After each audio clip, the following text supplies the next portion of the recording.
orang Islam lebih banyak di surga daripada orang Protestan.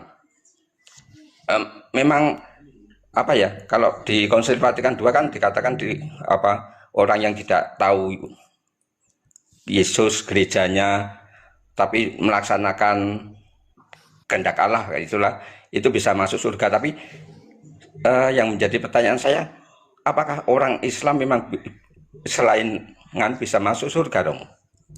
Mohon Saya bilang penjelasannya, jangan sampai in statement, jangan sampai orang-orang yang tidak punya kitab suci, tidak percaya Kristus lebih banyak di surga daripada di kita. Itu pernyataan saya. Kadang-kadang Tidak, iya, Pak. Saya kadang-kadang bisa kan mengerti. Udah, saya bisa mengerti, saya bisa mengerti. Oke, baca ya. dulu. Roma, Ratu atau siapanya? Oh ya, ginting di sini. Roma 2 ayat 12 sampai 16. Konsentrasi di ayat 15-16. Roma 2:12 ayat. Sebab semua orang yang berdosa tanpa hukum Taurat akan binasa tanpa hukum Taurat.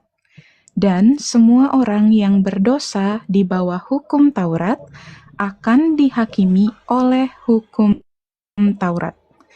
Karena bukanlah orang yang mendengar hukum Taurat yang benar di hadapan Allah, tetapi orang yang melakukan hukum Tauratlah yang akan dibenarkan. Apabila bangsa-bangsa lain yang tidak memiliki hukum Taurat oleh dorongan diri sendiri melakukan apa yang dituntut hukum Taurat, maka walaupun mereka tidak memiliki hukum Taurat, mereka menjadi hukum Taurat bagi diri mereka sendiri. Sebab dengan itu mereka menunjukkan bahwa isi hukum Taurat ada tertulis di dalam hati mereka, dan suara hati mereka turut bersaksi, dan pikiran mereka saling menuduh atau saling membela. Hal itu akan nampak pada hari bila mana Allah, sesuai dengan Injil yang kuberitakan, akan menghakimi segala sesuatu yang tersembunyi dalam hati manusia oleh Kristus Yesus. Om Warung, bisa mengerti ayat terakhir tadi? Baca kembali, 15-16. Sebab dengan itu mereka menunjukkan bahwa isi hukum Taurat ada tertulis di dalam hati mereka, dan suara hati mereka turut bersaksi, dan pikiran mereka saling menuduh atau saling membela. Hal itu akan nampak pada hari bila mana Allah, sesuai dengan Injil yang kuberitakan, akan menghakimi segala sesuatu yang tersembunyi dalam hati manusia oleh Kristus Yesus. Pak Warung, lihat itu, jangan sampai kita yang kenal kitab suci, kita tidak mau buat apa yang diperintahkan Yesus. Sedangkan orang-orang agama lain, walaupun tidak punya kitab suci dan hukum Taurat, tetapi mereka melakukan perbuatan mereka seolah-olah hukum Taurat, Injil ada di dalam hati mereka. Karena itu pada hari penghakiman, ayat 16, ketika Yesus menghakimi menurut Injil, maka akan dihakimi menurut apa yang ada di dalam hati nurani. Om Warung bisa mengerti? Ya Romo, tapi saya itu sebetulnya ya Romo, maaf, ini nama asli saya Protasius Margo Juwito Romo. Saya prihatin dengan banyak orang Katolik yang menganut relativisme ya, kadang-kadang wah semua agama sama saja, semua agama benar, semua agama menyelamatkan, padahal kan ajaran gereja nggak begitu ya Romo. Enggak. 1 Timotius 4 ayat 10. Bagaimana dengan kita yang percaya ini? Berjuang lebih atau tidak? 1 Timotius 4 ayat 10. Itulah sebabnya kita berjerih payah dan berjuang, karena kita menaruh pengharapan kita kepada Allah yang hidup, Juru Selamat semua manusia, terutama mereka yang percaya. Warung, terutama mereka yang percaya. Artinya, mereka yang percaya ini harus berjuang lebih dan berusaha lebih atau tidak? Iya Romo. Karena itu yang relativisme di dalam Yohanes 3 ayat ke-15 selanjutnya akan diapakan? Yang tidak panas tidak dingin ini. Yohanes Wahyu. 3 ayat 15. Wahyu Oh, Yohanes Wahyu. 3 ayat 15 selanjutnya. Wahyu 3 ayat 15. Aku tahu segala pekerjaanmu. Engkau tidak dingin dan tidak panas. Alangkah baiknya jika engkau dingin atau panas. Jadi, karena engkau suam-suam kuku dan tidak dingin atau panas, aku akan memuntahkan engkau dari mulutku. Ayat ke-19. Barang siapa kukasihi, ia kutegur dan kuhajar. Sebab itu, relakanlah hatimu dan bertobatlah. Om Warung, siapa yang kukasih, kutegur dan kuhajar. Relakanlah hatimu dan bertobatlah. Oke. 2 Timotius 2 ayat ke-23. Banyak orang Kristen Katolik ya masih mempersoalkan hal-hal yang bodoh, hal-hal yang kecil. Tapi disinilah para pengajar diminta apa oleh Santo Paulus. Oke. 2 Timotius 2 ayat 23, hindarilah soal-soal yang dicari-cari, yang bodoh dan tidak layak. Engkau tahu bahwa soal-soal itu menimbulkan pertengkaran. Lanjut. Sedangkan seorang hamba Tuhan tidak boleh bertengkar, tetapi harus ramah terhadap semua orang. Ia harus cakap mengajar, sabar, dan dengan lemah lembut dapat menuntun orang yang suka melawan. Sebab mungkin Tuhan memberikan kesempatan kepada mereka untuk bertobat. Tahan dulu Dan situ, Om Warung. Mungkin Tuhan masih memberikan kesempatan untuk bertobat. Baca kembali ayat itu. Sebab mungkin Tuhan memberikan kesempatan kepada mereka untuk bertobat. Lanjut. Dan memimpin mereka sehingga mereka mengenal kebenaran. Dan dengan demikian mereka menjadi sadar kembali karena terlepas dari jerat iblis yang telah mengikat mereka pada kehendaknya. Karena itu Katolik jangan lupa apa? Mengajar yang benar. Bisa mengerti Bapak? Sekali Romo. Iya Dan Romo. Katolik Soalnya yang masalahnya kadang-kadang ya, banyak sih pengajar-pengajar bahkan sekelas Romo yang dalam tanda petik sering mengajarkan semacam relativisme. Saya pernah itu dengar di waktu ada pertemuan lingkungan itu ada Romo yang mengatakan dengan perumpamaan, nanti kalau kita di surga itu ada berapa kamar, ada kamarnya orang Muslim, terus ada orang yang mau masuk surga ditanyain, kamu bisa masuk surga tapi kamu jangan bilang sama yang Muslim itu ya.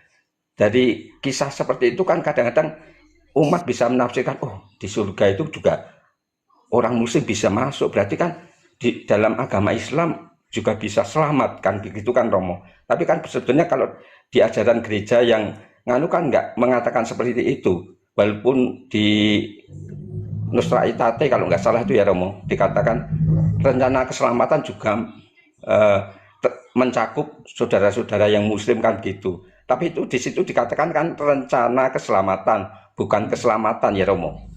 Ya, Mohon. dikutip, dirangkumkan dalam KGK 841. Rencana. Makanya tadi orang-orang yang percaya harus berjuang lebih. Itu yang saya maksud dengan itu yang saya masukkan dengan pernyataan bahwa jangan sampai orang-orang yang tidak punya Injil dan tidak punya hukum Taurat lebih banyak di surga karena berbuat baik dan Allah menghakimi menurut hati nurani daripada kita yang bilang Kristen yang punya kitab suci tetapi tidak mau melakukan apa yang dilakukan, apa yang diperintahkan oleh Yesus.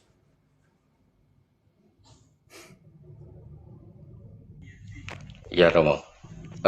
Ada satu hal lagi Romo, untuk di Matius 7 ayat 15 sampai 23 itu kan diceritakan tentang nabi-nabi palsu. Kemudian di ayat 22 atau 23 itu kalau nggak salah dikatakan Yesus itu menolak orang-orang yang bermujizat, bernubuat dan mengusir setan dalam nama Yesus. Nah, maksudnya yang ditolak itu nabi-nabi palsu atau orang-orang yang disesatkan? Orang-orang yang disesatkan nabi-nabi palsu itu Romo. Nabi-nabi palsu. Dan kalau orang yang disesatkan itu gimana Romo? Ini juga punya konsekuensi di dalam 1 Timotius 4 ayat 16. Menyelamatkan juga orang yang mendengarkan. 1 Timotius 4 ayat 16. Awasilah dirimu sendiri dan awasilah ajaranmu. Bertekunlah dalam semuanya itu. Karena dengan berbuat demikian, engkau akan menyelamatkan dirimu dan semua orang yang mendengar engkau. Jadi semua orang yang mendengarkan juga bergantung kepada apa yang diajarkan. Nah ya makanya Romo, nabi-nabi palsu itu kan mengajarkan seperti misalnya kalau menurut saya ya Romo, seperti Martin Luther dan kawan-kawan itu termasuk nabi-nabi palsu. Kan mengajarkan sola fide. Padahal di Alkitab kan enggak mengajarkan itu, keselamatan karena iman disertai perbuatan. Nah, kalau orang berdasarkan sola fide kan, wah penting aku punya iman, aku mau berbuat dosa seenaknya, akhirnya kan nggak selamat Romo. Berarti kan menurut saya ya Romo, maaf, saya itu sering ikut debat kecil-kecil itu di Facebook atau di Applegate lah, kecil-kecilan di Facebook. Saya sering mengartikan bahwa Matius 7 ayat 22-23 itu juga termasuk untuk orang-orang yang menjadi korban nabi-nabi palsu itu. Apakah itu salah Romo? Tadi sudah dijelaskan di 1 Timotius tadi 4 ayat 16. Menyelamatkan dirimu sendiri dan juga orang yang mendengarkannya. Berarti kalau nabi-nabi palsu itu juga bisa tidak menyelamatkan orang yang mendengarkannya, ya Romo? Karena ajarannya palsu. Iya Romo. Oh ya. Jadi orang yang ikut dia jadi palsu juga. Iya Romo. Oh, makasih Romo. Saya menjadi tambah percaya karena selama ini kadang-kadang saya apa yang saya katakan ini benar enggak ya? Karena saya sering ya apalagi kecil-kecilan Romo sering debat di kolom komentar itu sering kalau orang Kristen kan sering menyerang itu saya katakan itu adalah korban nabi palsu itu di Matius 7 22-23 itu termasuk orang yang mempercayai ajaran mereka. Terima kasih Romo untuk penjelasannya. Mohon maaf, mau turun ya Romo? Ya tidak apa. Belajar ya, maksudnya kita sama-sama belajar, kita sama-sama ya, berjuang untuk situ. Karena itu Yesus terhadap mereka ini Yesus Markus 9 ini penting sekali. Kita lihat Markus 9 ayat 38. Di situ kita lihat nanti Yohanes cegah ada orang yang membuat mujizat. Oke, kita lihat, dengar dulu. Lanjut. Markus 9 ayat 42. Markus 9 ayat 38. Kata Yohanes kepada Yesus, "Guru, kami lihat seorang yang bukan pengikut kita mengusir setan demi namamu. Lalu kami cegah orang itu, karena ia bukan pengikut kita." Ayat 39. Tetapi, kata Yesus, jangan kamu cegah dia, Sebab tidak seorang pun yang telah mengadakan mujizat demi namaku dapat seketika itu juga mengumpat aku. Tahan di situ, Yesus Barang menggunakan siapa tidak Priska, tahan dulu. Di situ Yesus menggunakan orang pertama tunggal. Barang siapa demi namaku tidak mengumpat aku. Dia masuk ke dalam proses bilang dalam namaku. Oke. Sekarang hati-hati di dalam ayat 40. ayat 40, barang siapa tidak melawan kita, ia ada di pihak kita. Pertanyaan saya, Om Warung, Luther tidak melawan gereja Katolik? Sangat melawan, Romo. Zwingli, Calvins, John Smith, William Miller, Helen Goldwhite, John Parran, tidak melawan gereja Katolik? Sangat melawan, Di Romo. situ Yesus masuk ke dalam persekutuan. Barang siapa yang tidak melawan kita, dia ada bersama dengan kita. Persoalan mereka melawan, makin tidak ada bersama dengan kita. Lanjut terus, orang-orang yang menyesatkan orang-orang kecil nanti sampai di ayat 42. 41 sekarang. Aku berkata kepadamu, sesungguhnya barang siapa memberi kamu minum secangkir air, oleh karena kamu adalah pengikut Kristus, ia tidak akan kehilangan upahnya. Menekankan perbuatan di situ, Om Warung. Barang siapa memberikan secangkir air segar ini kepada orang kecil ini, karena engkau adalah muridku, engkau tidak akan kehilangan upahnya. Sekarang ayat 42 untuk para penyesat. Barang siapa menyesatkan salah satu dari anak-anak kecil yang percaya ini, lebih baik baginya jika sebuah batu kilangan diikatkan pada lehernya, lalu ia dibuang ke dalam laut. Anak-anak kecil artinya orang-orang yang sederhana, yang tulus hatinya mencari kebenaran, tetapi kalian sesatkan, maka orang-orang seperti ini lebih baik diikatkan batu kilangan di lehernya dan dibuang ke laut. Ekstrim loh. Iya, dong. Bagi para penyesat. Yesus tidak main gila. Betul, Romo. Oke? Om Baru. Ya, Om Romo. Terima kasih untuk penjelasan, Romo. Yo, ajar yang benar, ajar yang benar. Oke? Iya, ya karena saya kadang-kadang itu masuk di, maaf Romo, saya itu sebetulnya gaptek untuk TikTok nih, karena saya sering lihat di YouTube itu Romo Cafe berapologetika. Saya jadi ikut-ikutan masuk TikTok, Romo. Namun saya terus terang belum terlalu banyak paham tentang TikTok. Kalau Ya, dari dulu sih saya Facebook itu sukanya itu, Romo. Ya, ada berapa nanti lihat ya. Nantilah kalau ada yang sungguh-sungguh mau ngajar, maksudnya sungguh-sungguh mau jadi, bukanlah untuk mau belajar, contohnya sebentar saya ganti posisinya dulu. Ada berapa tema dasar ya, contohnya seperti ini. Ini PowerPoint contohnya. Tritunggal Maha Kudus. Oke? Seperti ini tema-tema secara biblis bagaimana, atau kita pakai yang contoh Deuterokanoni tulip. Oh, ini sakramen tobat atau sakramen tobat ya, contohnya sakramen tobat ya, untuk dipelajari ya, dinamikanya seperti apa. Oke. Kenapa betapa pentingnya sakramen tobat, oke? Ya, Seperti Romo. itu. Hal-hal Iya, kecil satu hal lagi, seperti Romo. Yo, belajar semua ya, jangan belajar sepotong-sepotong ya. Atau ini tentang tulip, bagaimana kitab suci merobohkan tulipnya Calvin. Contohnya ini. Aduh, saya punya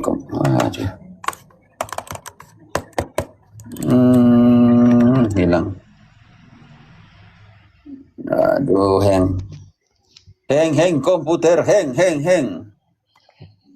Aduh, biar sudah. Sial. Biar. Oke, silakan. Mungkin ada yang lain. Yo. Satu hal lagi, Romo. Sebetulnya kan gereja Katolik mengajarkan bahwa gereja, dalam hal ini gereja Katolik itu sarana keselamatan ya, Romo. Oke. di Sakramen itu keselamatan, oke. Yo, itu yo. akan artinya bahwa manusia untuk selamat itu perlu jasa gereja kan gitu kan Romo. Oke. Yo, penting sekali kita. Yang pertama, kita lihat di sini Efesus 5 ayat ke-23. Siapa yang menyelamatkan gerejanya? Aduh, kenapa sih? Efesus 5 ayat 23.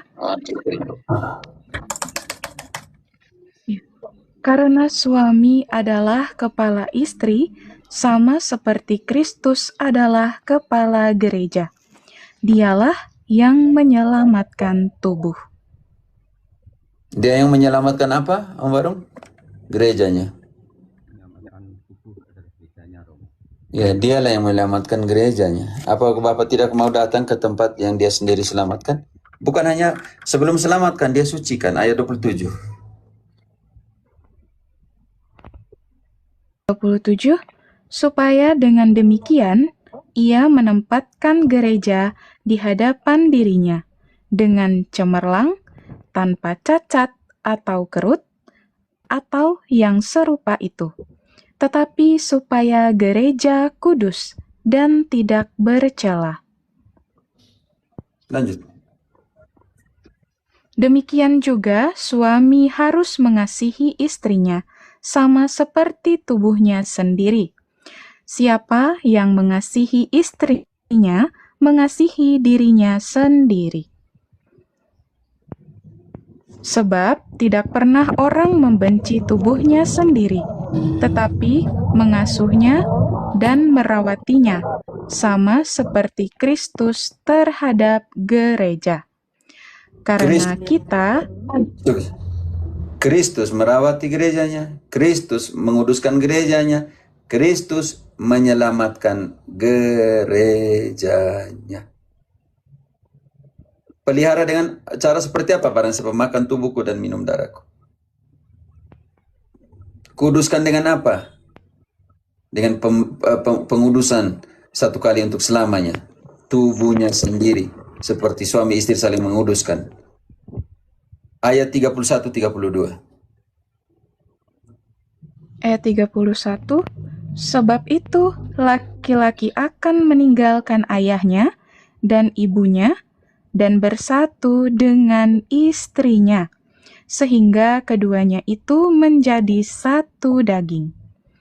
Rahasia ini besar, tetapi yang aku maksudkan ialah hubungan Kristus dan gereja.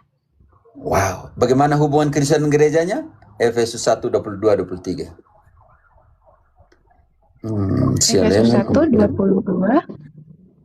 Dan segala sesuatu telah diletakkannya di bawah kaki Kristus, dan dia telah diberikannya kepada gereja sebagai kepala dari segala yang ada.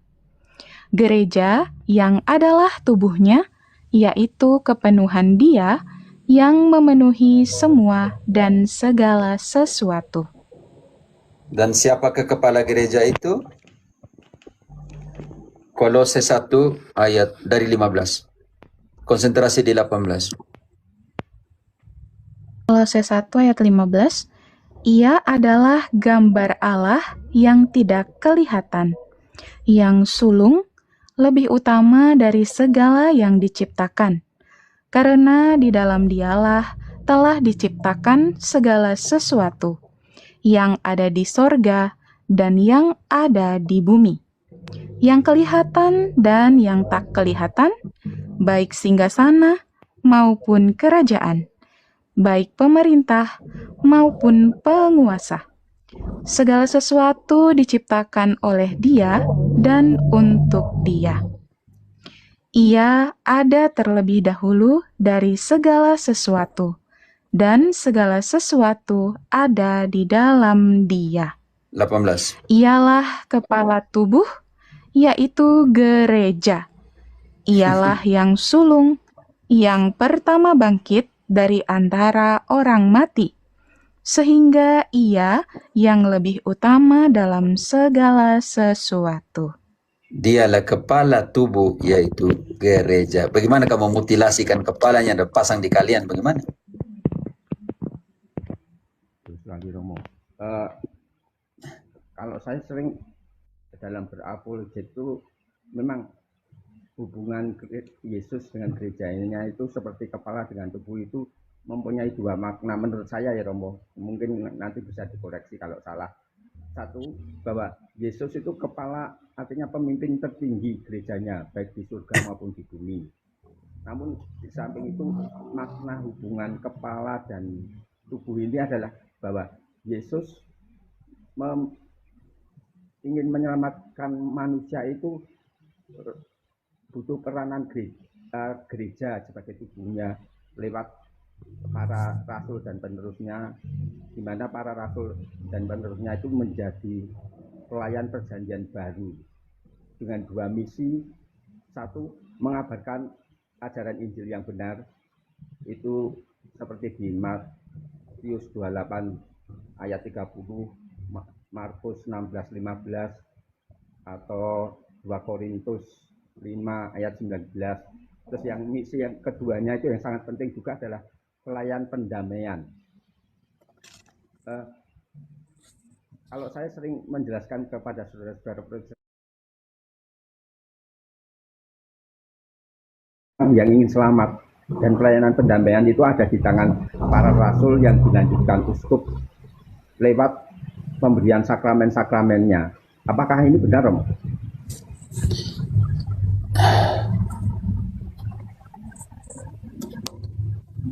Tadi sudah bilang bahwa Kristus adalah kepala, gereja adalah tubuh. Di dalam gerejanya itu harus ada para pelayannya. 2 Korintus 3 ayat 5 dan 6. 2 Korintus 5 ayat 3 dan 6. 2 Korintus 3 ayat 5 dan 6. Lu jangan ganti-ganti. Oke, Romo. Dengan diri kami sendiri, kami tidak sanggup untuk memperhitungkan sesuatu, seolah-olah pekerjaan kami sendiri. Tidak, kesanggupan kami adalah pekerjaan Allah. Ialah membuat kami juga sanggup menjadi pelayan-pelayan dari suatu perjanjian baru yang tidak terdiri dari hukum yang tertulis, tetapi dari Roh. Sebab hukum yang tertulis mematikan, tetapi Roh menghidupkan. Kami adalah pelayan-pelayan dari sebuah perjanjian yang baru. Karena itu di dalam gerejanya ada struktur hierarkis. 1 Korintus 12 ayat 28. Dan struktur pertama itu adalah siapa? Dan Allah telah menetapkan beberapa orang dalam gereja. Pertama, sebagai rasul. Kedua, sebagai nabi. Ketiga, sebagai pengajar. Selanjutnya, mereka yang mendapat karunia. Selesaikan. Halo. Selanjutnya, mereka yang mendapat karunia untuk mengadakan mujizat, untuk menyembuhkan, untuk melayani, untuk memimpin, dan untuk berkata-kata dalam bahasa roh. Bab 4 ayat 1. Kami adalah pelayan-pelayan perjanjian dari sebuah perjanjian yang baru. Karena itu kami adalah apa? Di dalam gerejanya kami adalah apa? Bab 4 ayat 1. Yang sama kalau saya bilang 1 Korintus tetap sama. Demikianlah hendaknya orang memandang kami sebagai hamba-hamba Kristus yang kepadanya dipercayakan rahasia Allah. Ayat kedua. Yang akhirnya dituntut dari pelayan-pelayan yang demikian ialah bahwa mereka ternyata dapat dipercayai. Karena kami dipercayakan misteri rahasia. Karena itu sola scriptura gugur di sini dengan sendirinya karena kita butuh para pelayan misteri. yang tugasnya mengajarkan. Bukan main angkat diri sendiri di sini. Baca kembali ayat 1-nya. Demikianlah hendaknya orang memandang kami sebagai hamba-hamba Kristus yang kepadanya dipercayakan rahasia Allah. Ayat 2, yang kepada hambanya, kami nih para rasul dipercayakan rahasia Allah. Tugasnya apa ayat 2? Yang akhirnya dituntut dari pelayan-pelayan yang demikian ialah bahwa mereka ternyata dapat dipercayai. Kami dituntut untuk dapat dipercayai. Ini berbahaya sekali. Lanjut ayat berikut. Bagiku sedikit sekali artinya. Entahkah aku dihakimi oleh kamu atau oleh suatu pengadilan manusia? Malahan diriku sendiri pun tidak kuhakimi. Bayangkan. Sebab memang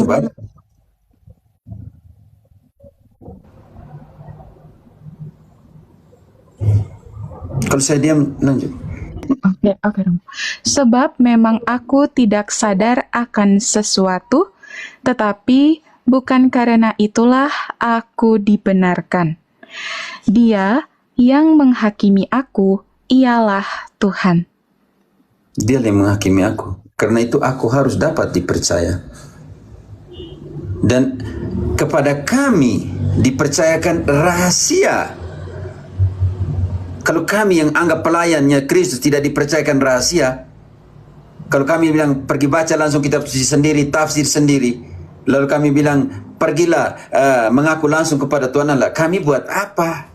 Tugas kami yang terima persepuluhan, janji iman, buah sulung, kami tugasnya apa? Kalau kami dipercayakan sebagai pelayan, hamba-hamba Allah, pelayan-pelayannya, misteri dari Tuhan itu sendiri. Kami ngapain di sini? Betul sekali Romo. Karena itu warung engkau saya anjurkan engkau masuk Epifani di YouTube itu namanya eklesiologi. Di situ engkau harus memahami apa itu eklesiologi. Itu sekitar 2 jam lebih. Hampir 3 jam omong tentang eklesiologi. Iya Romo. Iya Romo. Oh ya, begitu saja ya, sudah 3 pertanyaan ini. Bisa over ke yang lain, oke? Iya. Terima kasih Romo. Mohon izin turun. Ya Pak. Maaf, sudah ya, matur nuwun sudah turun. Iya. Berkat dalam Romo. Yo, matur nuwun.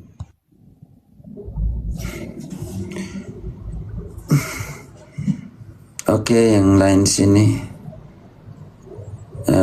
Natalino yang pertama.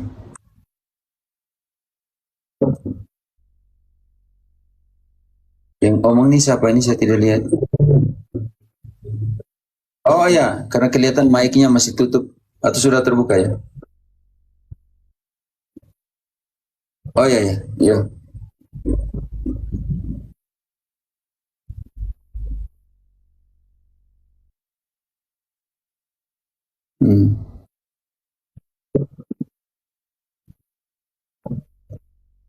Dengar lanjut. Jangan paksa saya ulang terus bilang omong sudahkah?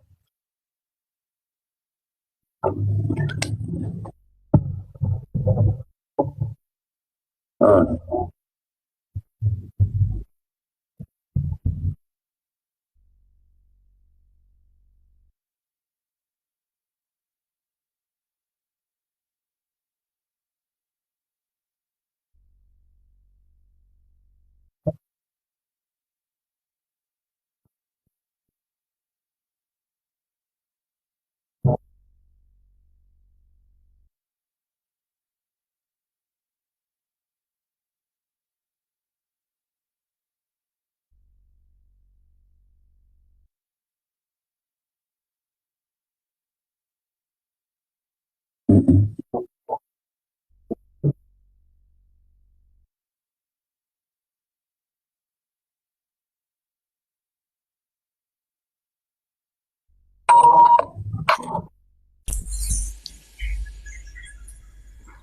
Romo, izin.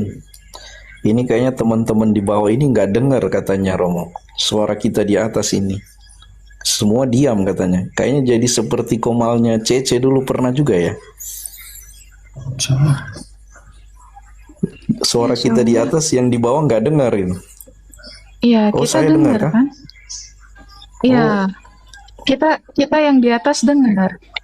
Kita yang di atas dengar. nggak tahu di bawah ini. Oh, lanjut aja. Katanya Romo. Hanya beberapa itu, Om. Halo, sudah dengar? Maksud saya yang tidak dengar turun, kamu turun sendiri baru masuk lagi. Saya harus reinisiar ini. Oke. Yo, lanjut. Engkau maksudnya penyembahan berhala, adat istiadat itu penyembahan berhala, maksudnya bagaimana? Engkau tanyain, saya tidak mengerti juga.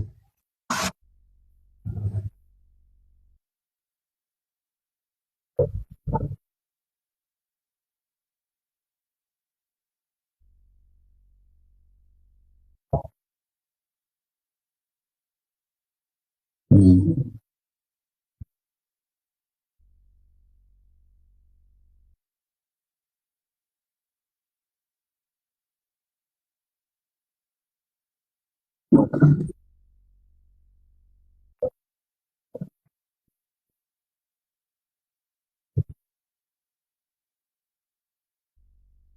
Kalau kau minta itu kepada setan, ya itu setanisasi.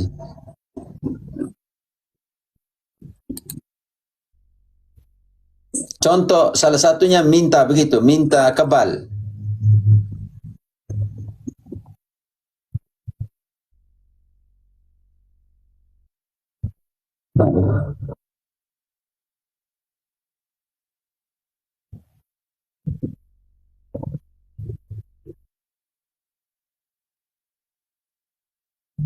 Ya, aku sudah tahu bahwa minta kekebalan minta kepada setan, bukan kepada Tuhan Allah.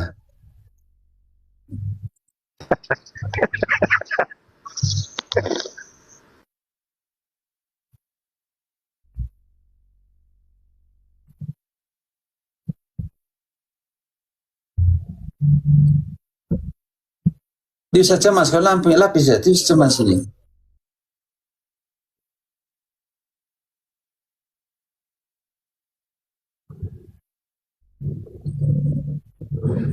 Maksudnya saya bingung dengan pertanyaan, maksudnya seperti apa?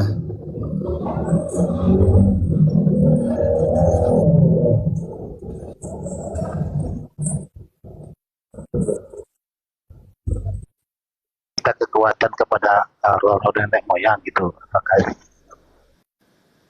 begitu? Ngomong sama siapa? Bingung juga sih. Tidak, masa belum tangkap pertanyaannya. Coba kau turun, mau naik lagi.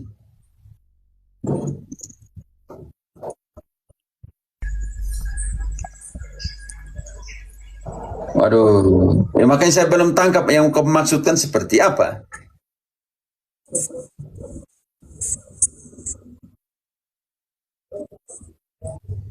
Ritual-ritual minta kekuatan kepada adat istiadat gitu, Romo.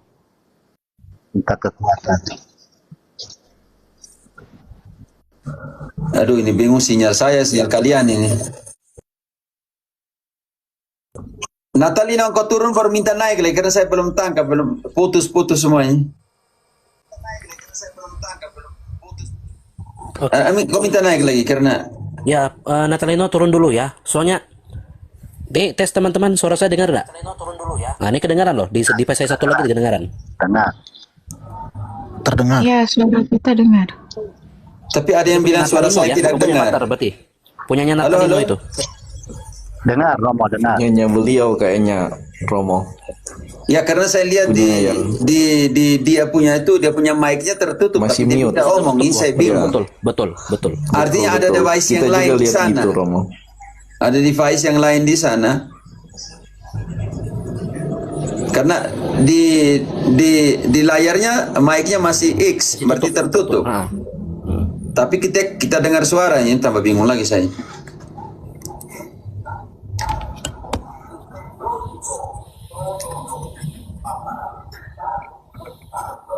Oh ya, masalahnya di dia Sepertinya bukan di kalau saya. Oke. Karena itu kan aneh, mic-nya tapi masih saya dengar. silang. Tadi mic-nya masih silang, tetapi suaranya saya dengar. Berarti ada device yang lain di situ digunakan.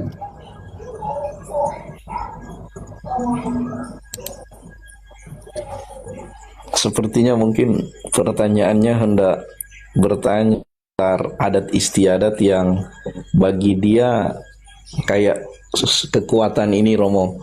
Mungkin ada praktek bagaimana kebudayaan tertentu seperti meminta kekuatan-kekuatan begitu yang lain mungkin.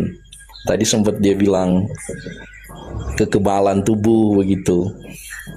Nah, bagaimana mungkin pandangan gereja terhadap hal itu? Tadi sebenarnya kalau minta Kalau kepada sejauh yang saya tangkap. setan, ya itu barang minta kepada setan, bukan minta kepada Tuhan Allah. Tuhan Allah bilang, mana Tuhan Allah bilang kasih kau kebal gitu. Tuhan bilang kau pikul salibnya. Tuhan bilang jauhkan dari mara bahaya, ya jauhkanlah kami dari mara bahaya, dari percobaan.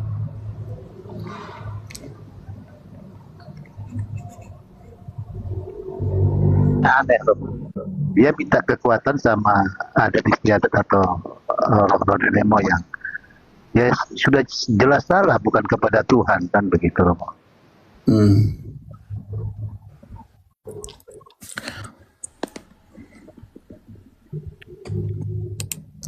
Oke, yang lain. Selamat malam Romo. Yo, Fernando silakan. Siap Romo. Saya mau bertanya lagi Romo. Saya mau bertanya Romo terkait hubungan Alkitab dan magisterium dalam gereja Katolik Romo. Jadi jika terdapat tafsir-tafsir dalam Alkitab di dalam suatu ayat, siapa yang punya kewenangan akhir Romo untuk menentukan mana yang sesuai dengan gereja?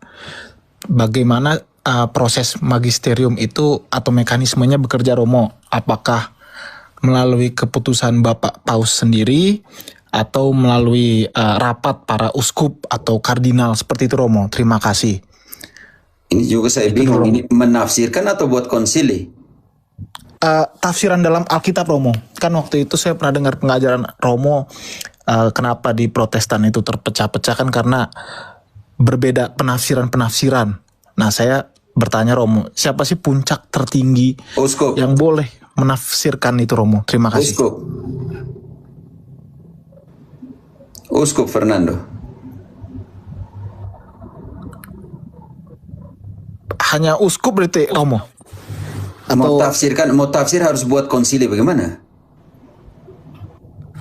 Iya Romo, maksudnya saya begini Romo, di Alkitab itu kan tafsiran-tafsiran ayat-ayat itu Romo yang menentukan itu berarti uskup ya Romo yang boleh, maksudnya misalnya ayat Matius ini, oh arti tafsirannya seperti arti tafsirannya ini, ayat Markus ini tafsirannya artinya ini, seperti itu Romo maksud saya. Iya, harus diajarkan oleh magisterium. 2 Timotius 3 ayat ke-14. Oke. 2 Timotius 3 ayat 14. Tetapi hendaklah engkau tetap berpegang pada kebenaran yang telah engkau terima dan engkau yakini, dengan selalu mengingat orang yang telah mengajarkannya kepadamu. Fernando, siapa yang mengajarkan kepadamu? Dengan selalu mengingat, berpegang teguh pada kebenaran yang kau terima, dengan selalu mengingat siapa yang mengajarkan, bukan apa yang mengajarkan, siapa yang mengajarkan kepadamu. Di situ Alkitab mengajarkan atau dia bilang apa yang mengajarkan atau siapa yang mengajarkan? Siapa Romo? Sekarang kau tunjukkan siapa yang mengajarkan dalam kitab suci. Matius 28 ayat 20. Bukan suruh pergi semua, pergi mengajar. Ayat 20. Dan ajarlah mereka melakukan segala sesuatu yang telah kuperintahkan kepadamu. Dan ketahuilah, aku menyertai kamu senantiasa sampai kepada akhir zaman. Artinya siapa yang punya hak mengajar di situ?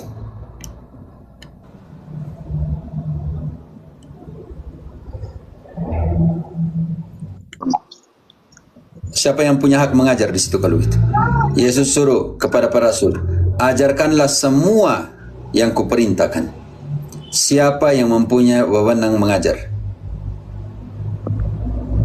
Para rasul, Romo. Dan sekarang para rasul itu siapa? Zaman sekarang. Setara dengan siapa? Para suksesi apostoliknya, Romo, di para Ya, imam. sekarang yang sekarang setaranya dengan sama. Primus inter pares, primusnya paus, inter paresnya siapa di sini? Sama, pertama dari semua yang sama. Yang sama ini siapa? Para Para uskup, para uskup. Romo. Karena itu Bapak mengajar ada di para uskup. Bantu dulu dengan Kisah 20 ayat 28 mulai. Penilik diganti dengan uskup. Kisah 20 ayat 28. Karena itu jagalah dirimu dan jagalah seluruh kawanan. Karena kamulah yang ditetapkan Roh Kudus menjadi uskup untuk menggembalakan gereja Allah yang diperolehnya dengan darah anaknya sendiri. Lanjut. Aku tahu bahwa sesudah aku pergi, serigala-serigala yang ganas akan masuk ke tengah-tengah kamu dan tidak akan menyayangkan kawanan itu.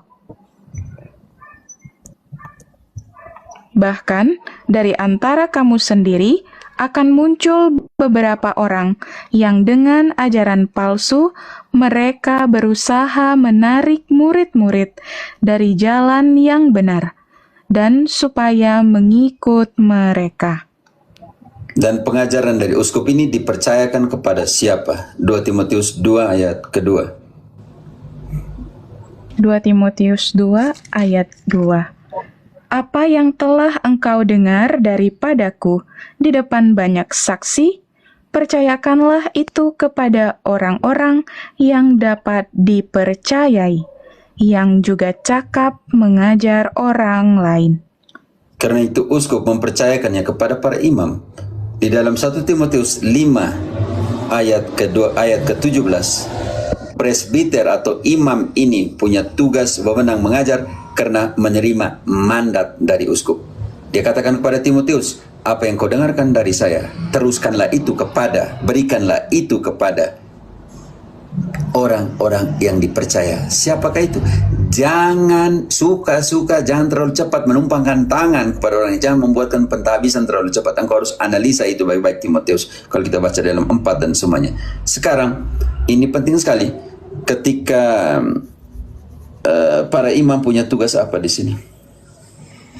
1 Timotius 5 ayat 17. 1 Timotius 5 ayat 17.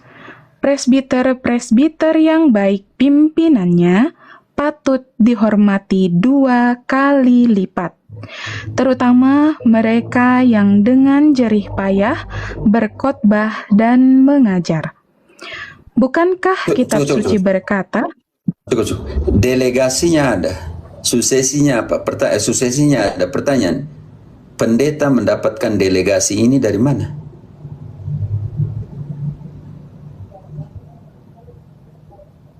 Fernando, ketika pendeta menafsirkan untuk mengajar, dia mendapatkan delegasi dari siapa? Karena di situ sangat jelas bahwa teruskanlah kepada orang yang dipercaya. Siapa yang menerima delegasi dari uskup Timotius? Kita ambil contoh uskup Timotius. Paulus bilang, apa yang kau dengar dari saya, teruskanlah kepada orang yang dipercaya. Tunjukkan ayatnya di mana pendeta mendapat delegasi suksesi dari uskup Timotius untuk juga menafsirkan apa yang diajarkan. Teruskan ajaran itu. Karena itu butuh magisterium. Butuh orang-orang yang mengajar. Bukan suka-suka. Di dalam Efesus 4 ayat ke-11, Allah menentukan, Yesus menentukan 5 ministerial, 5 pelayanan Efesus 4 ayat 11.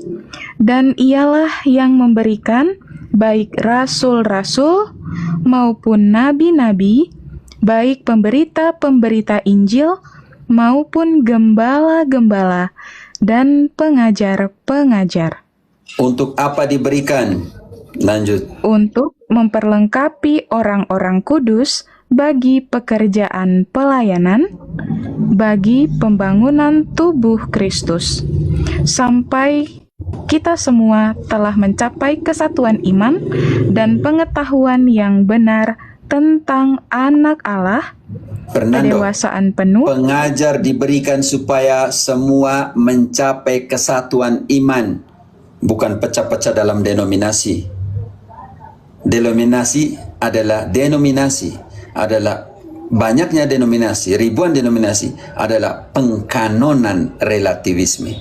Ketika kebenaran tidak bisa ditemukan dalam objektivisme, maka kebenaran direduksi kepada subjektivisme. Setiap orang mengatakan itu adalah benar.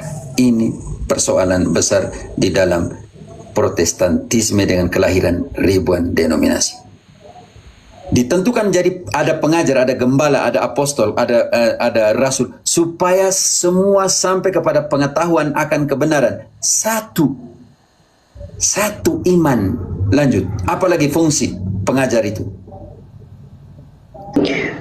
Untuk memperlengkapi orang-orang kudus bagi pekerjaan pelayanan, bagi pembangunan tubuh Kristus, sampai kita semua telah mencapai kesatuan iman dan pengetahuan yang benar tentang Anak Allah, kedewasaan penuh, dan tingkat pertumbuhan yang sesuai dengan kepenuhan Kristus. Lanjut, sampai 14. Sehingga kita bukan lagi anak-anak yang diulangi.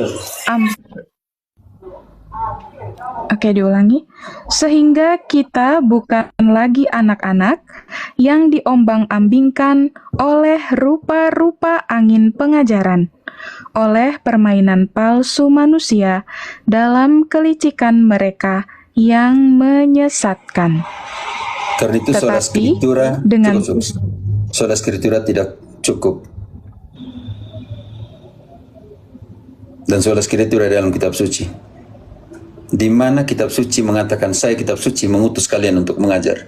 Tidak ada. Dalam contoh paling nyata, ketika Sida-Sida tidak tahu menafsirkan, dia butuh siapa? Dia butuh Rasul Filipus. Ketika Sida-Sida dari Ethiopia, dia baca dan dia tafsir sendiri, Fernando? Tidak, Romo. Karena kitab suci bisa menafsirkan dirinya sendiri. Kepada Sida-Sida itu menafsirkan dirinya sendiri atau tidak? Tidak bisa, Romo. Kisah 9 ayat 28. Kisah 9 ayat 8. 28. Ayat 28. Dan Saulus tetap bersama-sama dengan mereka. Kisah berapa situ, Nona? 9, Romo. Bukan 9. 19, 28? Tidak. 8, 28. Kalau tidak salah. Kisah 8, 28. Ya. Sekarang orang itu sedang dalam perjalanan pulang dan duduk dalam keretanya sambil membaca kitab Nabi Yesaya. Lalu kata Roh kepada Filipus, "Pergilah ke situ dan dekatilah kereta itu." Filipus segera ke situ dan mendengar Sida-Sida itu sedang membaca kitab Nabi Yesaya. Kata Filipus, "Mengertikah Tuan apa yang Tuan baca itu?" Jawabnya, "Bagaimanakah aku dapat Kalau Sida-Sida mengerti?" itu Protestan, yang sola Scriptura bilang, iya saya mengerti. Tapi Sida-Sida itu Katolik, makanya dia bilang bagaimana? Jawabnya, bagaimanakah aku dapat mengerti kalau tidak ada yang membimbing aku? Lalu ia meminta Filipus naik dan duduk di sampingnya. Oke. 2 Petrus 3 ayat 15. Engkau tadi butuh 2 siapa yang Petrus menafsirkan? 2 Petrus 3 ayat 15. Anggaplah kesabaran Tuhan kita sebagai kesempatan bagimu untuk beroleh selamat. Seperti juga Paulus, saudara kita yang kekasih, telah menulis kepadamu menurut hikmat yang dikaruniakan kepadanya. Lanjut. Hal itu dibuatnya dalam semua suratnya. Apabila ia berbicara tentang perkara-perkara ini, dalam surat-suratnya itu ada hal-hal yang sukar difahami, sehingga orang-orang yang tidak memahaminya dan yang tidak teguh imannya memutarbalikannya menjadi kebinasaan mereka sendiri, sama seperti yang juga mereka buat dengan tulisan-tulisan yang lain. Artinya, kalau kau tafsir suka-suka, bisa mendatangkan kebinasan untuk dirimu sendiri. Karena itu harus ada siapa yang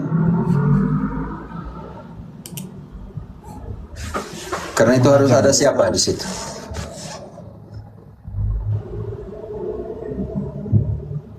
Karena itu butuh ada guru yang mengajarkan, membimbing. Kalau tidak memang suka-suka hancur semua.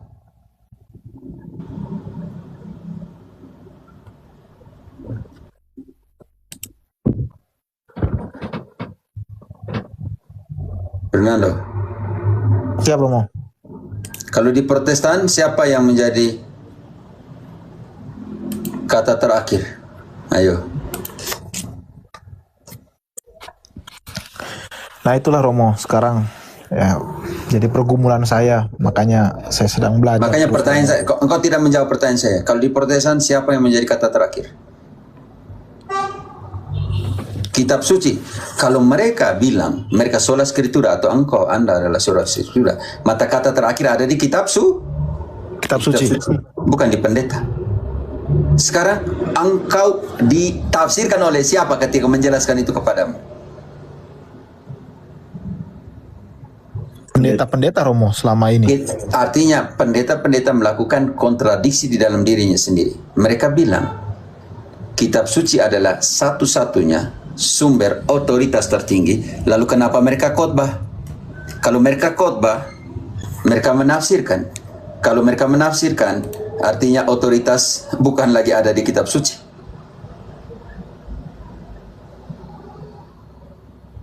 Ya, Kau Romo. bisa mengerti? Mengerti Romo, mengerti. Kalau itu ada di mana kalau itu? Paham Romo, paham saya Romo. Oke, mantap. Makanya mereka jangan pergi ibadat. Mereka jangan pergi pertemuan, jangan pergi sekolah minggu, jangan pergi KKR. Kenapa? Karena kitab suci adalah otoritas tertinggi. Baca dan engkau selamat, selesai.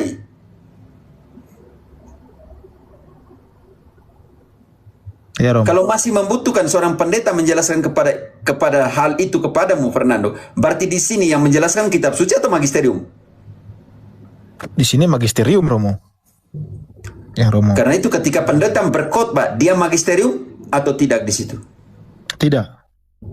Ya, ketika dia berkhotbah, dia memposisikan dirinya sebagai Sebagai magisterium. sebagai magisterium.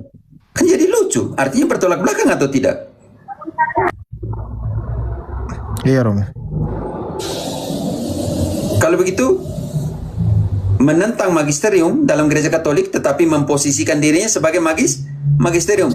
Ini yang dalam kitab suci kita bilang di dalam Hakim-Hakim 21 ayat 25. Jika tidak ada otoritas, maka semua orang akan melakukan sesuai dengan apa yang dipikirkan. Hakim-Hakim 21 ayat 25, pada zaman itu tidak ada raja di antara orang Israel. Setiap orang berbuat apa yang benar menurut pandangannya sendiri. Semua orang akan melakukan sesuai dengan pandangannya sendiri. Karena tidak ada otoritas. Ini jadi persoalan besar di dalam Protestantisme. Pertanyaan saya untuk Fernando. Kalau otoritas satu-satunya dalam kitab suci, kenapa ada 60.000 denominasi? Apakah kitab suci membuat kalian terpecah-pecah? Seharusnya tidak, Romo. Lalu pertanyaan saya, kenapa orang terpecah-pecah dari kitab suci yang sama? Ya karena Kenapa di Indonesia ada 400, lebih dari 400 denominasi? Semuanya pakai kitab suci yang sama atau tidak? 400, lebih dari 400 denominasi pakai kitab suci yang sama atau tidak? sama, Romo. Lalu kenapa ada perpecahan kalau pakai kitab suci yang sama? Yang saya tahu ya karena mereka mendefinisikannya sendiri-sendiri, Romo, sesuai dengan yang mereka mengerti. Seperti itu, Romo, yang saya tangkap. Karena yang diajarkan itu bukan yang diajarkan oleh para rasul. Roma 16 ayat 17.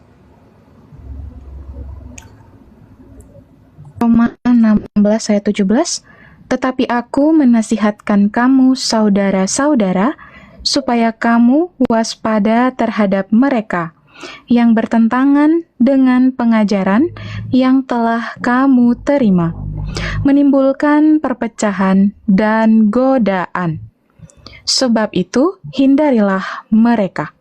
Fernando, mereka ajar tidak sesuai dengan yang para rasul ajar.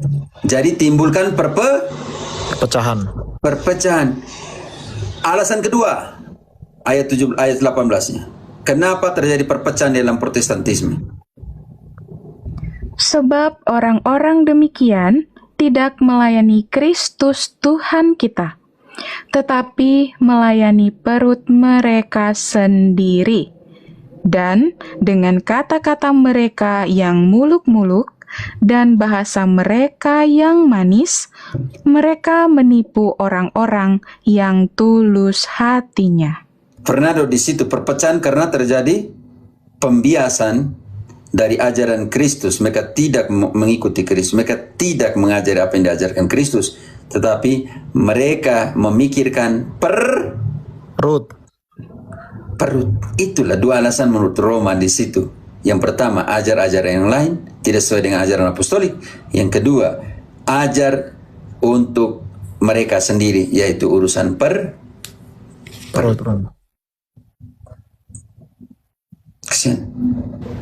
Begitu Fernando. Kenapa itu? Kalau bayangkan di dalam sebuah peperangan ada 60 jenderal di situ, yang semua yang ada 60.000, maaf, atau kita ambil Indonesia, peperangan terjadi dan 400 gembala dari setiap pemimpin dari setiap denominasi menjadi jenderal dalam peperangan. Mau ikut yang mana, Fernando? Iya, Romo. Iya, Romo. Mau ikut yang mana? Satu bilang lapis, satu bilang jangan dulu. Ataukah 400 pendeta, pemimpin denominasi di Indonesia Kristen itu yang melakukan perisan Protestan itu ada di dalam kapal yang sama. Juru mesinnya bingung karena satu pendeta bilang naikkan berapa knot, yang satu bilang turunkan berapa knot. Naikkan kecepatan ini, yang satu bilang belok kiri, yang satu bilang belok kanan. Mau ikut yang mana nih, Fernando?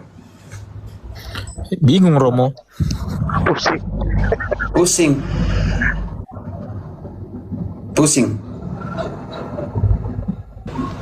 Kesian sekali dalam pengertian itu, Aki. Oke, Fernando, carilah kebenaran. Fernando ini Protestan ya, teman-teman, hanya mau cari kebenaran. Iya, Romo. Terima kasih. Ini saya sama istri saya lagi mendengar pengajaran Romo. Terima kasih, Romo, atas Nenggolan ada di situ kan? Oh, ada, Romo. Ini. Nenggolan, Horas. Horas, selamat malam, Romo. Mereka dua-dua itu dari Protestan, teman-teman. Oke, Nenggolan, silakan. Baru, kamu tanya apa? Enggak, Romo. Minta doanya aja. Juni kita mulai katekumen, Romo. Dengan anakannya semua kah? Siap Romo. Nainggolan, ingat baik-baik. Iman anak-anak itu datang dari engkau. Fernando bisa tidur, Fernando bisa malas-malas, tapi menurut kitab suci Santo Paulus bilang, Timoteus uskup, iman yang kau miliki itu datang dari kau mama. Oke, karena secara antropologi perempuan adalah pendiri kebudayaan hidup. Iman dan semua itu bagian dari kultur kehidupan. Suami, laki-laki adalah pendiri hukum, disiplin. Karena itu kalau anak-anak tidak mau ikut, mama minta suruh buat ini tidak mau, nanti mamanya bilang kalau itu kok bapak toh. Seperti itu. Oke, 2 Timotius 1 ayat 5. Nainggolan untuk engkau di sini. Iman keluargamu itu datang dari engkau. 2 Timotius 1 ayat 5. Sebab aku teringat akan imanmu yang tulus ikhlas, yaitu iman yang pertama-tama hidup di dalam nenekmu Lois dan di dalam ibumu Yunika, dan yang aku yakin hidup juga di dalam dirimu. Begitu Nainggolan. Maaf saya panggil Nainggolan, tidak enak engkau pemboru nih. Gak apa-apa Romo. Romo, saya juga mau berterima kasih karena Tuhan mungkin turun juga melalui Romo. Kita juga bisa ngelihat Romo awalnya muncul di FYP, tapi lama-lama Romo juga ikut meyakinkan kami untuk katekumen nanti di Juni ini. Romo punya tidak. Saya hanya hamba kecil dari Sang Sabda yang besar. Hanya pelayan kecil. Yang besar itu ada di atas. Amin. Romo, satu lagi Romo. Yo. Mungkin bukan terkait ini Alkitab atau belajar Katolik. Kan anak saya ini mau masuk TK besar Romo. Dia sekolah di sekolah swasta. Waktu TK kecil ada pelajaran agama Romo. Jadi setiap anak kan boleh belajar agamanya masing-masing. Nanti ketika naik kelas TK besar Romo, apakah anak saya diperbolehkan masuk ke pelajaran agama Katolik Romo, atau bagaimana, atau nunggu misalnya saya diizinkan ikut katekumen dan dibaptis, apakah baru tahun depannya lagi atau bagaimana Romo? Itu keputusan kalian berdua kepada anakmu. Iman itu pemberian kasih dari orang tua. Engkau jangan tunggu waktu anakmu lahir, Nainggolan, engkau tawarkan mau makan ini makanan Batak atau makanan Sunda atau makanan Padang. Engkau tanya dia kah? Enggak Romo, langsung. Iya, ungkapan kasih yang paling nyata yang kau berikan kepada anakmu, wariskan itu. Iman kekristenan sejati, iman Katolik adalah iman warisan. Karena apa? Di dalam 2 Timotius, ini penting sekali. Iman timbul dari pendengaran. Oke, dalam 2 Timotius 2 ayat 2, Santo Paulus omong apa kepada Uskup Timotius? Yang kau dengar dari saya, kau teruskan. 2 Timotius 2 ayat 2. Apa yang telah engkau dengar daripadaku di depan banyak saksi, percayakanlah itu juga kepada orang-orang yang dapat dipercayai, yang juga cakap mengajar orang lain. Yang juga membaca kitab suci atau cakap mengajar orang lain? Ini pukulan terberat untuk sola skritura, Fernando. Karena itu Nainggolan, yang kau terima, yang kau dengar dari saya, kau teruskan itu, percayakan itu kepada orang lain. Kau percayakan kepada anak. Bukan dalam Roma 10 ayat 17, iman timbul dari pendengaran.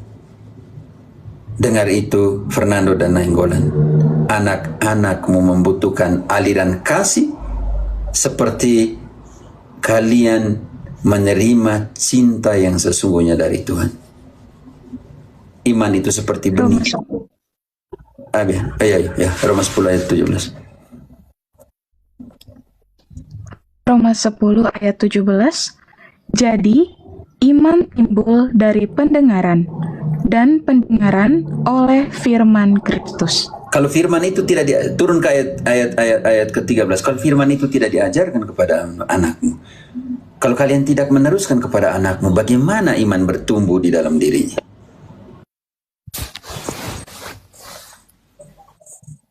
13. Sebab barang siapa yang berseru kepada nama Tuhan ayat 15. 13, Dan benar. bagaimana mereka dapat Ngelihatnya siapa ini? Halo. sebab Saya punya, barang tahan dulu, saya siapa punya yang nggak jelas. berseru Halo. Jelas, Romo. Jelas, Romo? Jelas, Romo. Jelas. Oh iya, jangan dulu lompat ke 15. Friska dari 13. Oke, Romo. Sebab barang siapa yang berseru kepada nama Tuhan akan diselamatkan. Lanjut. Tetapi bagaimana mereka dapat berseru kepadanya jika mereka tidak percaya kepada Dia? Bagaimana mereka dapat percaya kepada Dia jika mereka tidak mendengar tentang Dia? Bagaimana mereka mendengar tentang Dia jika tidak ada yang memberitakannya? Dan bagaimana mereka dapat memberitakannya jika mereka tidak diutus? Seperti ada tertulis, betapa indahnya kedatangan mereka yang membawa kabar baik. Artinya di situ, kalian meneruskan itu kepada anak-anakmu. Ingat, firman Tuhan itu seperti benih. Iman itu seperti benih. Karena iman timbul dari pendengaran, maka pendengaran terhadap firman yang diwartakan, inilah benih yang ditanamkan.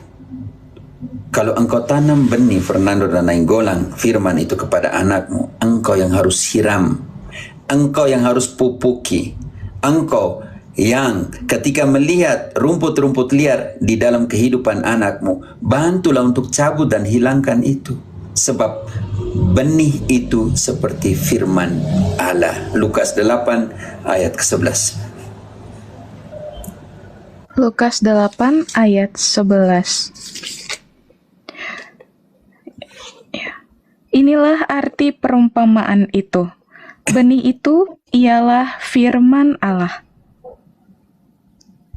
Dan Yang ingat, jatuh iman timbul dari pendengaran. Dan pendengaran terhadap firman yang diwartakan.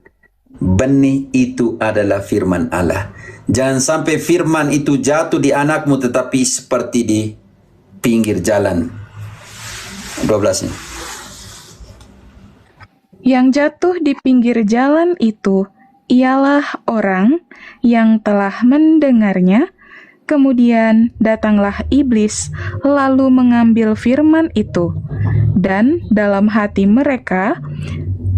dalam hati mereka, supaya mereka jangan percaya dan diselamatkan. Iblis tidak mau kita selamat. Karena itu firman yang menimbulkan iman itu diangkat dari kita. Karena apa? Nanti kita lihat langsung ke ayat ke-11, 12, 14-nya. 11. Yang jatuh dalam semak duri ialah orang yang telah mendengar firman itu, dan dalam pertumbuhan selanjutnya mereka terhimpit oleh kekhawatiran dan kekayaan dan kenikmatan hidup, sehingga mereka tidak menghasilkan buah yang matang. Firman dijadikan sebagai sumber keuntungan. Menjual firman. Frater, bantu dulu, tahan dulu di situ. Friska Frater 2 Korintus 2:17. Menjajakan TB2 Frater. Oke, baik Pak.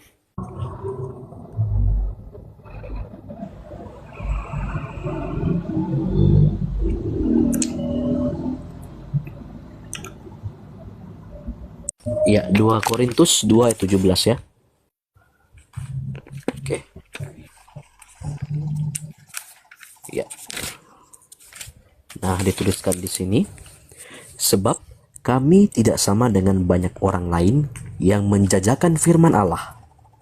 Sebaliknya, dalam Kristus kami berbicara sebagaimana mestinya dengan maksud-maksud murni atas perintah Allah dan di hadapannya. Kesian ketika pewartaan disandungi apa? Ketika pewartaan dibentengi oleh motivasi apa?